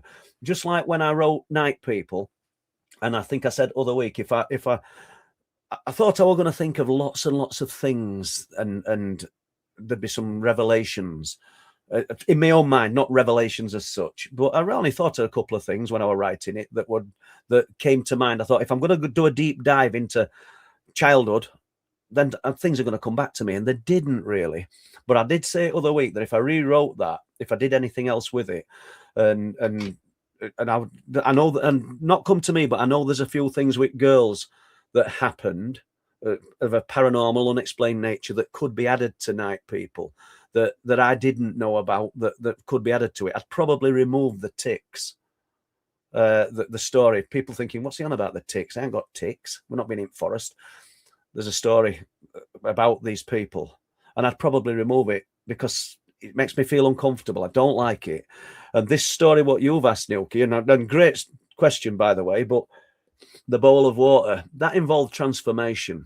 And I'm uncomfortable talking about it because the people that know about this are still around. They're around this area.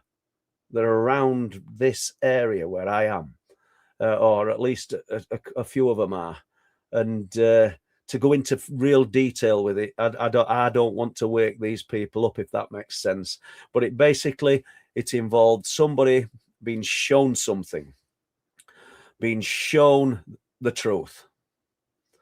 Now that and my proof was that I'd already been told about this probably at least a year before, maybe 2 years before, from a police officer who told me that somebody had been into the station and wanted some help. It's difficult. It's a really difficult one. I'm tying myself in knots trying to tell people, but not wanting to tell people. Basically, somebody put the face in a bowl of water, and when they pulled the face out, it had changed. Everything had changed. The eyes, everything had changed. It were absolutely frightening for the people who saw it. And then they went and wanted some assistance. That's as much as you're going to get out of me on it, Yuki. Thanks for that. Let's have a look. Paul, have you ever experienced the Men in Black encounters while investigating? No. I think Bob Brown has. You know, Bob and Dennis. Bob had a strange experience. Someone tells me it was 2015, 2016, when he were house sitting up in on Cardigan Road in Bridge. Somebody had gone away on holiday and they'd got a dog, and Bob was going to take dog out, and he stayed at that property for a few weeks. And as he was taking dog on beach, he saw some strange lights over at sea. He told me all about it.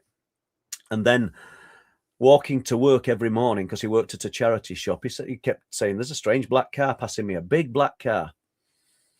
And he mentioned it. It went on for a week or so. I'd got a picture of this light over at sea, but it's like hotels. It's like taking a picture at moon. We've all done it. You see it moon, it looks as big as a dinner plate. You take a picture of it, it's about as big as a pea. Frustrating, that, isn't it? But anyway, he'd got a picture of this light, and he'd got this, and then one night, and it was the week of the World Darts Championships in Bridlington. So I can't remember year, not off the top of my head. There's a set of doors into property, set of doors on front, and then like a small porch where you take your boots off, and maybe a 2 or 3 foot gap before you go into property. Frosted glass, clear glass on outside. Bang on door. Dogs goes crazy. Bob puts dog in back. You can see the outline of 2 people that looked suited through the frosted glass. Undoes the door and he's looking at these people. Then Bob says that the pale face is very, very white and pale. Fedora type hats on and black suits on. And he asked them what they wanted. We are opening the door at first. And they wanted to speak to him. And he said he was frightened. He says, I just opened the door. He said, what do you want? And they said to him, allegedly, you've seen something you shouldn't have seen. Or I think them's the words. And he said, I shut the door and then shut the inner door. And I went upstairs, and he wouldn't have been fast because Bob's not fast on his feet. It becomes interesting because when he were talking to him, it weren't night. It weren't dark. But when he went upstairs to look where they'd gone, and this is Cardigan Road, so, you know, you'd look out onto this road. It's just a normal road, quite affluent houses up there. There's nobody there. There's nobody, but it's dark. So that's interesting. Now, me and Bob have been friends many years. Bob actually lives above me, 2 floors above me, in one of our flats. So where am I going with this? If I get up in the morning, I'm an early riser. Bob's always up. Always up. You could get up at 4:30. Bob's light, he'll be up. He don't just leave his light on, he'll be up. So where I'm going with this is, so that happened. He went upstairs and it was dark. Came downstairs, got on with the night. When the morning the morning arrives, he wakes up late. Looks at the clock. All the clocks are flashing. Get me facts right here. He looks at the clock and there's no time, and everything's wrong. He can't gather his senses. He feels out of sorts, and when he actually comes round and gets himself sort of sorted, he's late. Bob's normally at this charity shop at 7:30, 8 o'clock because they collect all stuff, and Bob's job is to sort it all out, or it was. And he's late. I don't think he got into work well about 9:30, 10 o'clock. This is just unheard of with him. So something happened. I know that's a long-winded one for your Men in Black encounters, and I'm trying to recall stories here, like on the hoof, really, guys, aren't I? So, but me personally, I don't think I have. Let's have a look. Paul, maybe a bit off topic. What are your thoughts on the infamous Patterson Bigfoot tape with Bigfoot walking across the creek? Turns iconic image. Don't know. Yeah, it kind of looks legitimate, doesn't it? But and I'm not saying it isn't, but weren't they trying to make a film? Weren't they interested in the Bigfoot phenomena? But but then again, I should shut my mouth, because it's like us. If we were fortunate enough to film something, you're going to get somebody. Aren't they trying to make something about that? So I bet they faked it. So I'm not saying they faked it. It could be the real deal. I don't know. What do you think? What do you guys in chat think?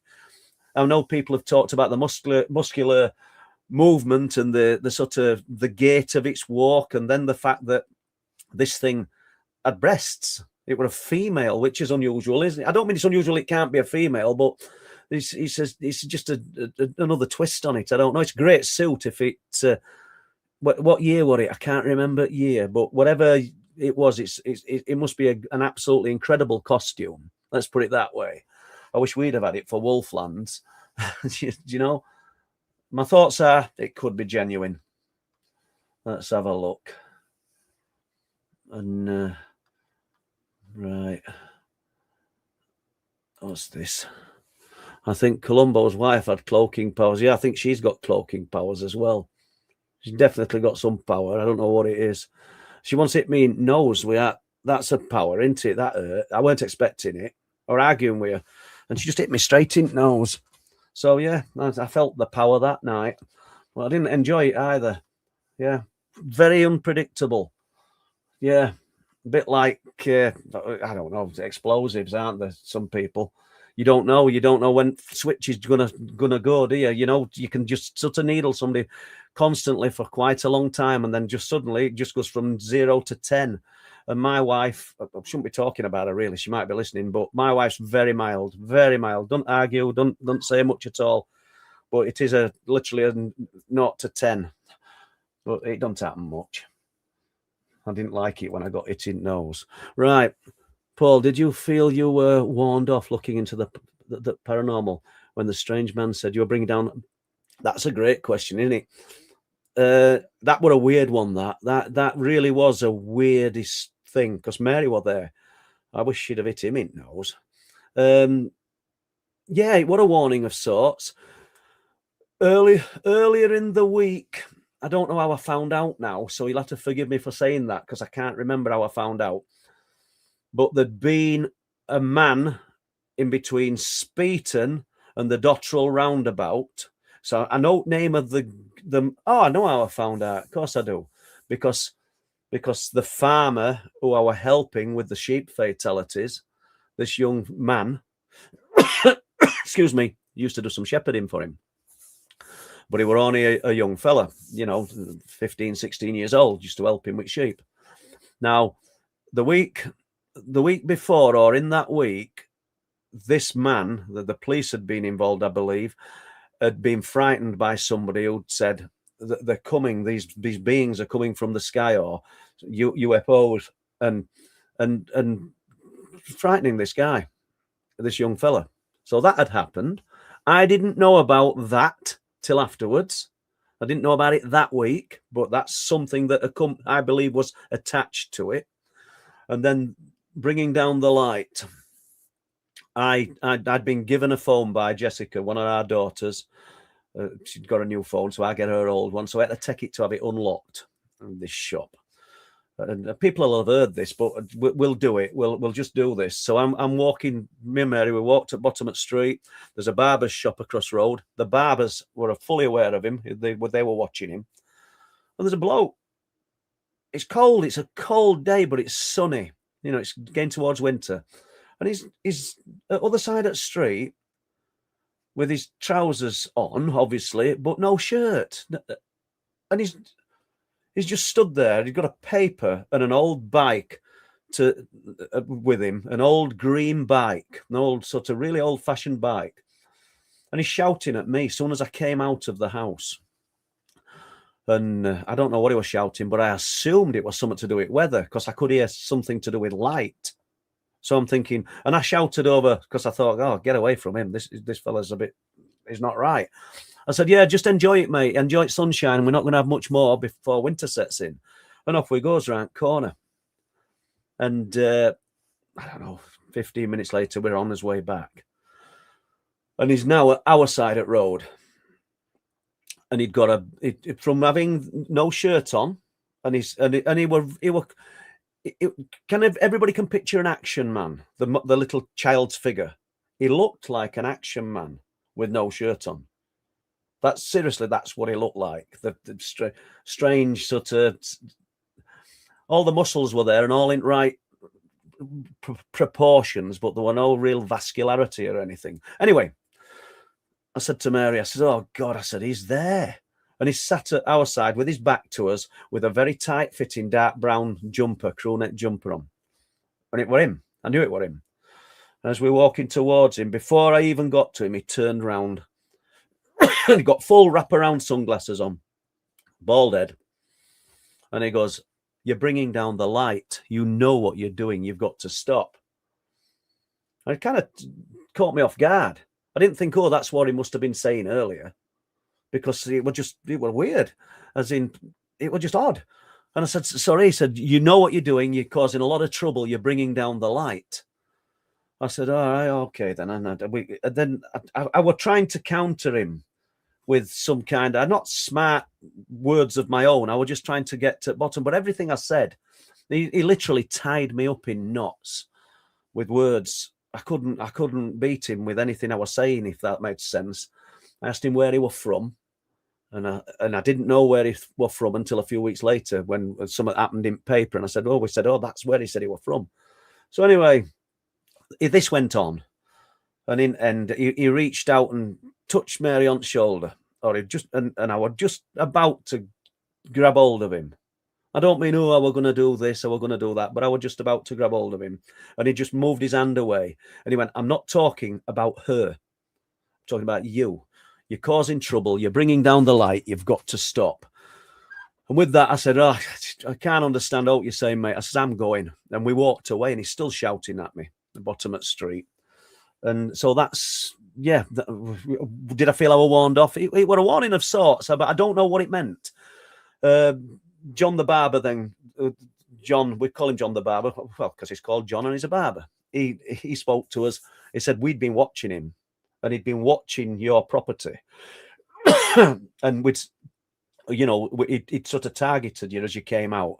And so there were customers in, and they were all intrigued by this man because he looked unusual and very, very pale, and yeah, just strange. And bringing down the light, man. I've filmed. John's allowed me to film him. I've been in shop, and we've already done some filming of this, and maybe I ought to do it as a short, really, to demonstrate the location and everything. I think I'd find it interesting to do. Was it a warning?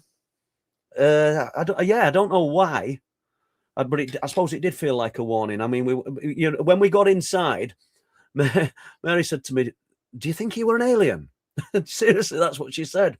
And then she made another observation, because I'm facing him, and he's facing, looking out across the road where he'd been previously. But Mary's looking that way as well. And his bike's still over there. Excuse me. And Mary said to me, his bike had no brakes. So, when you press the brakes, she said there were no brakes on it, which is odd. You know what I mean? So, yeah, an odd one, that. Really, really odd. Thanks, Janice. Yeah, better than that bowl of water question.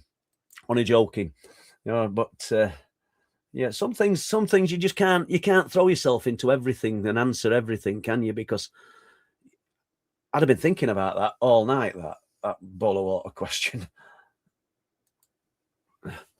And there'll be somebody watching this now who's just joined and saying, what's he on about, a bowl of water question?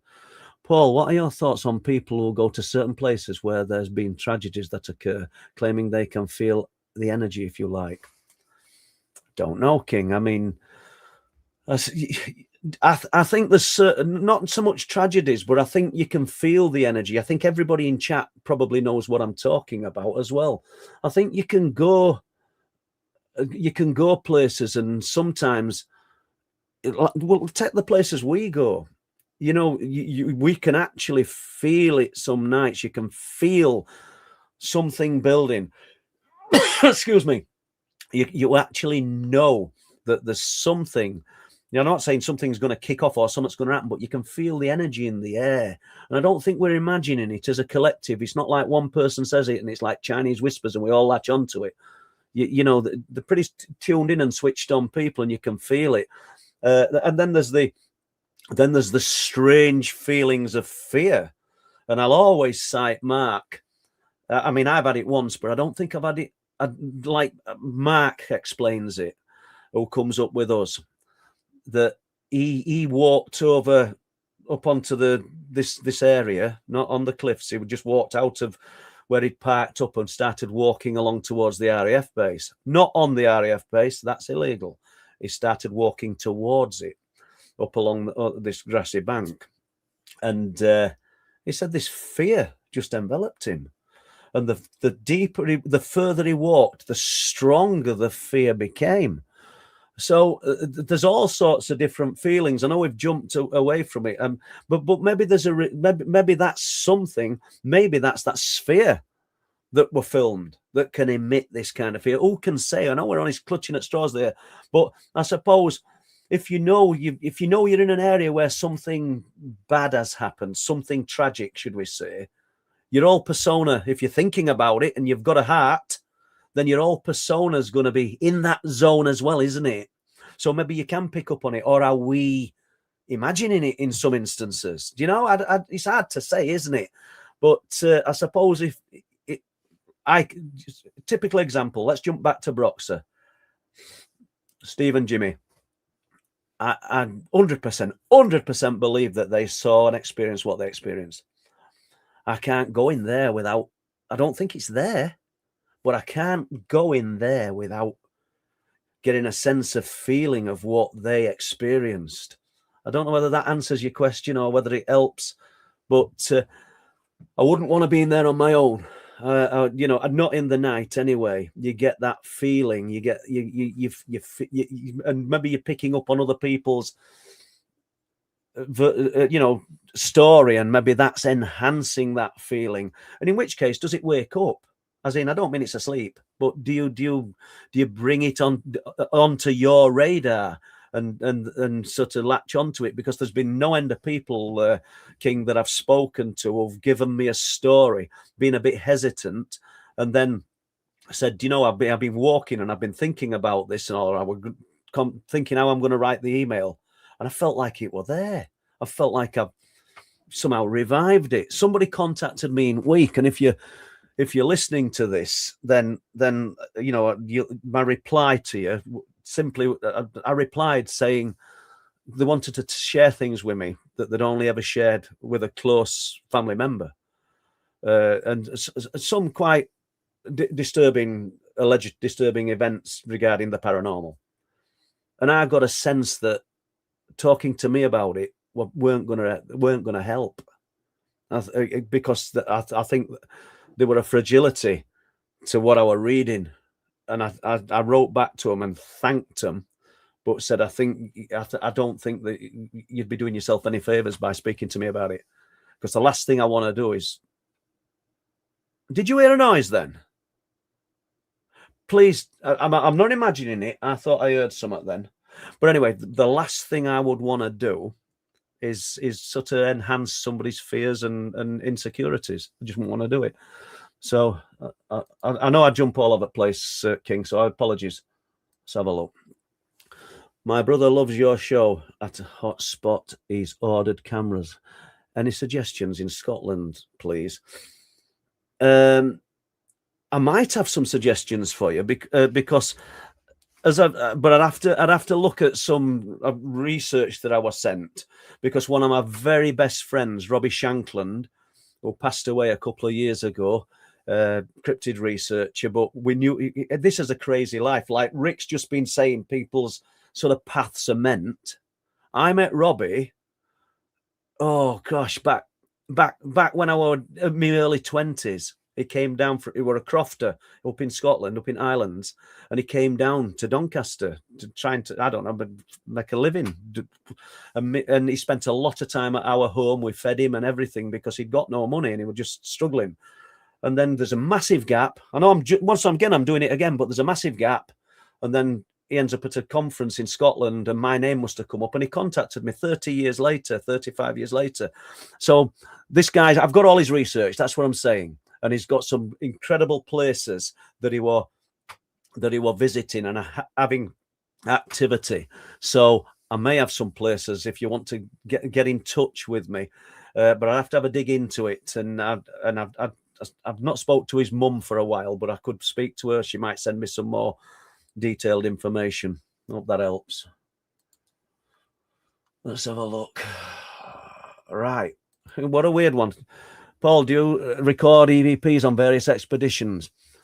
We've got all sorts of equipment. It's hard to know what to do for best. We've got EMF meters, tri-field meters, radiation meters, audio recorders, and how do you put it all out? And I get it. You'd be saying, well, if you're going up there, then you should be doing it, but we have recorded voice phenomena that's not been our own. Whatever it is a mimic, without a doubt. It's spoken into Jack's ear, and he thought we were speaking to him, and I think it said "excuse me" to Jack, and he heard the voice in his ear. Well, luckily we picked it up on one audio on camera. My name's been spoken no end of times when nobody's been around to speak it, or it's not been one at team. Everybody's heard the voice phenomena. It'd be brilliant to have somebody up there, kind of thing, who'd specialize in that. Right, I've got my audio equipment out, and you could kind of forget about it. Lee, who's doing moderating, he has that big dish, the parabolic dish, which he takes around with him when he goes places and that. And I dare say if Lee came up there regular with us, I could see Lee investing time in the audio and seeing what could be captured, because for the most, at the moment it's absolutely boggy and sludgy up there, and you've got to watch it's pitch black, there's no lights, there's nothing. Sound like I'm making excuses for things, but you can just, the cameras, you've got to watch them constantly because of the moisture and the wet in the air. But on audio EVPs and audio recorders, I've set them up in Danes Dyke, haven't I? And captured strange anomalous sounds. But it'd be great to have somebody who'd do that, who'd just come up as part of the team and say, right, I've got this, I'm going to try this and we'll use this tonight, and let them analyze it. Because I set the audio recorders up, I'm rambling here, aren't I, in Danes Dyke. They'll record for a week, and I've got a couple of them there, so I go and retrieve them. What a task when you're pushed for time, trying to listen to all that just white noise, just nothingness, in the hope that you might capture what the security guard at Danes Dyke says he's heard, what numerous people in that area say that they've heard over the years. And you're trying to capture a little snippet of that to show to you guys, or to let you guys hear, and ourselves. So yeah, EVPs, if anybody's interested, it'd be brilliant. Let's have a look. I'm gonna end it in about 5-10 minutes, guys. Because literally just a bit of a one-off, wasn't it? Regarding the paranormal, what would be the ultimate place you would like to visit? Hopefully get some sort of evidence. We can all hope, Simon. Excuse me. I'm quite happy where we're going, and I think if we, but equally so, the cryptid phenomena, I'd love to travel overseas. I really would. And I'm my own worst enemy. Now, Linny knows this. A lot of people do. I have a weakness. I don't like driving. I've been driving since I was 17. I'm fairly safe in a car. I'm a fairly decent driver. But if you said to me tomorrow, I don't mind saying it, I'll say my weaknesses. We want you to go to Scotland. Oh God, I'd go into meltdown. I overthink everything, and I'd be looking at maps all night, or looking at internet all night, trying to think at route where somebody just jump in the car, sat nav, and set off. And I realise how easy that is for some people, but it's not for me. So I've been asked to go to loads of conferences overseas and not gone for them kind of reasons. I've no fear in saying it. You know what I mean? It don't bother me. So where would I go? I'd love to go overseas, look at the Bigfoot phenomena, the cryptid phenomena, but I think we could find that in North Yorkshire. I think we could. Some of those places myself and Chris have been visiting, they're untouched. And I don't mean that these are lands that have never had a foot trodden on them. But when we were walking through those ravines, it was blatantly obvious that nobody's walked in them for years and years and years. You know, there were evidence of parts of an old tractor in bottom of one at ravines. Never had a tractor down there. Somebody's thrown some stuff over. That's all we found.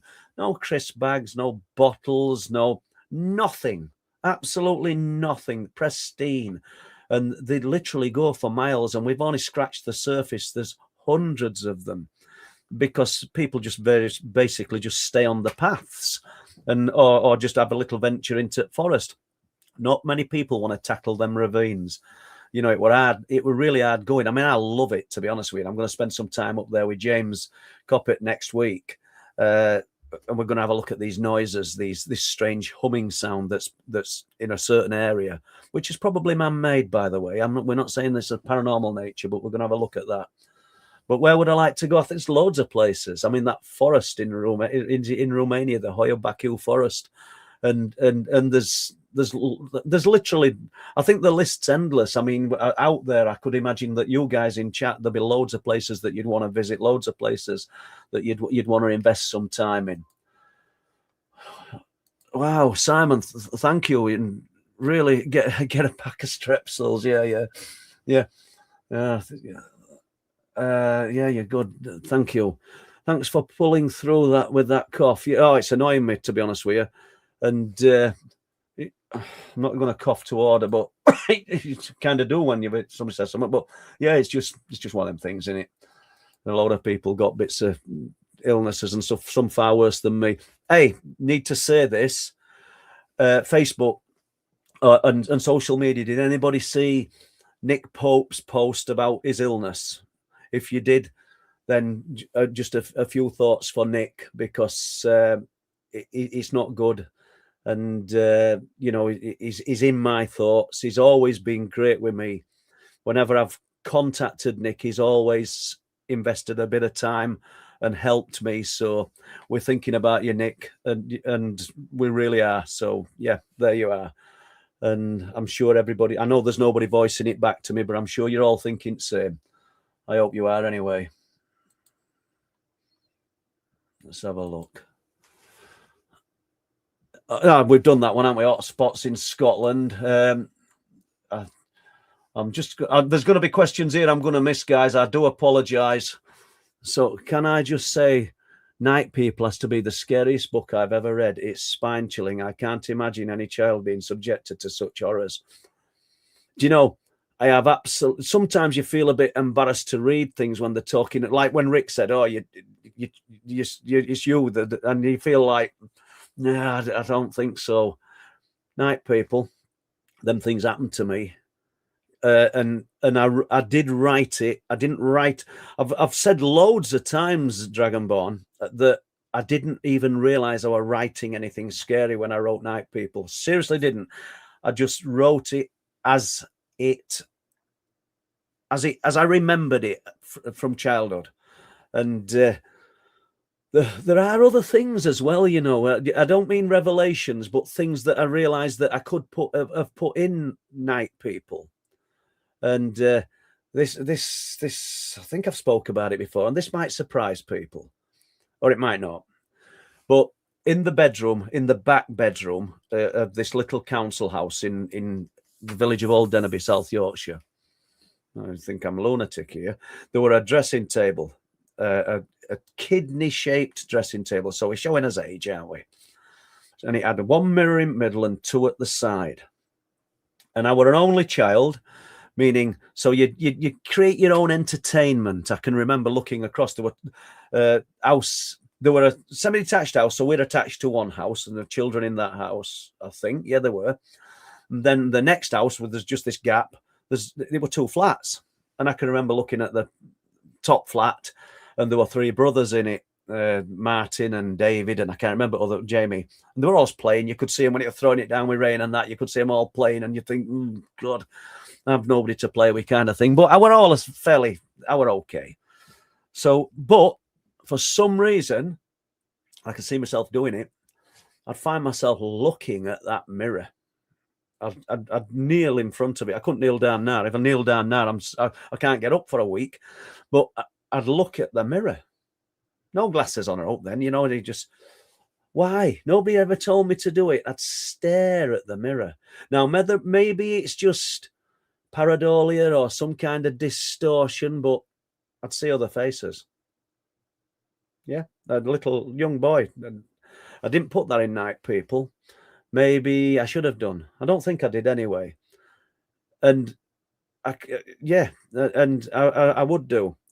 And I don't know what all that's about. Maybe there's somebody from a medical profession that might turn around and say, you're nuts. But no, what I mean is they might say, well, that's what happens when when you focus on something, things just distort and change. But these weren't blurry faces. I saw faces. So they call it scrying, don't they? But I had no idea what I was doing. I had no idea. But so that's just something. I don't know, just thought about it as you said. Yeah, Night People. I didn't know I was writing anything frightening, Dragon. I really didn't. And there's so many people come and said, that book frightened me. Well, Robbie Williams, Robbie wrote a few paragraph on back for me, said how frightening it was, and so did Howard Hughes, and I don't know, Howard. We all miss Howard, don't we? Not to get too morbid, but far better at this than me. He were absolutely the best. Here's why they target military bases, because the sightings go straight to the upper levels of government. That's a good point, Rick. The second point is these entities run rings around the military. They cannot match them. Another good point. You see why you've got to agree with some stuff Rick says. I don't agree with Rick for the sake of agreeing with him, because we've disagreed quite a few times. But you make some great points, mate. I'm looking forward to. We'll do 2 or 3. I don't know, 1 hour ones, and see where we go. We'll probably end up arguing, but it'll be good. I'm not bothered, and I don't think he is. He's here again. It's not only terrifying, Dragonborn, it's the single best book about the Pecha target attracts their assets, their lives. Buy the book. It's worth it. Oh, thanks, Rick. Now, I agree with everything Rick says, No, that's good. Cheers. Appreciate that. I must admit, out of the books, I probably sell more Night People than any. And for anybody that thinks I make a fortune from selling books, you think again, because I don't. I didn't write that book to make money. I didn't do the Truth Proof books to make. I like money. I do. I love money. Who doesn't love money? But when I were on tools, as a joiner, I don't want to bore you with any of this, so we're just about wrapping up in a minute. But when I were on tools as a joiner, I earned really good money. I earned quite a lot of money, a lot more than I'd ever met writing books. So so I don't do that. I'm not focused on money. That's what I'm saying. Because somebody said, look at it, it's there. Look at you, see how he positions his books. That kind of got under my skin, that comment, because why shouldn't I? Do you know what I mean? So let's have a look. Last question. Paul, are there many people contacting you in Northern Ireland about UFOs? No, there aren't. No. That's interesting, Paul. Matthew. So I take it that you might be there and you might have a bit of information. Feel free to contact me. You can either contact me via website, truthproof.uk, in which case, whatever you write, Don will get to read as well, which is no problem. Don's as trustworthy as anybody I know. So, he puts all the reports on. But if you want to contact me, truthproof.uk, but you just want me not to, and you don't want it on as a report, you want to get through to me, just just say that as you do it, like, truthproof.uk, or my name is the other way to do it. Obviously, all lowercase, Paul Sinclair, letter I, L, and an F for Freddy @gmail.com. And anybody who wants to just share a story, maybe share an experience, even if it's only going to be 10 minutes and you want to come on here, feel free, you're welcome. Look at all this. I do apologise because we're not going to Northern Ireland. We've just done that, but we're not going to do that. Let's have a look. Right, last one. Because Fortian spent loads of time on bits of footage for me, and you know what I mean. I can't thank him enough. That flash is very bright. So we're going back to the flash where I go, oh, I think I've just seen a flash there, because that's how fast it is. Just same as the one Linny filmed. We just think, well, there's a little flash there. It's very bright and makes you turn your eyes away. Paul, you pause and freeze like you're momentarily stunned. It's not a conscious thing. Your body just stops, then you move on. Pretty crazy, to be honest. Great. Well, I think that I'll take you up on that, what you said in week about we'll get all these little bits together and we'll have a live stream, and maybe if you come on, I don't know whether you want to come on screen, 14. I'm not going to say you've got to do or anything like that. If you want to come on and just audio, that's good enough, because you can walk us through it, what you've found, and we can put the footage up. So, do you know, I think, guys, I'm going to go and get myself, I've had that, another drink of tea or something, and close this down. But we've done like 270 to 300 people. So I really, really appreciate you guys, just giving us your time and spending some time with me tonight. And what can I say? Thank you very much. And on that note, let's just get rid of that. I'm going to say good night. If I've time tomorrow, I will do one, but don't bank on it. I've got a few things on tomorrow. Okay, you take care. Thank you. Bye-bye. Is this an adventure or what? We don't need unexplained phenomena. I hope you guys are enjoying this journey we're taking you on. I know you come expecting to hear about big cats, cryptids, UFOs. We will touch on some of that, but I think it's worth sharing some of this with you, don't you? There's only 2 living souls up here today. Because I can see it in my mind, I can see it in my head what I saw, but I can't describe. Our eyes was closed, like a brightish light in my face, and I just felt paralysed. Someone said there's something out there, so we had a look.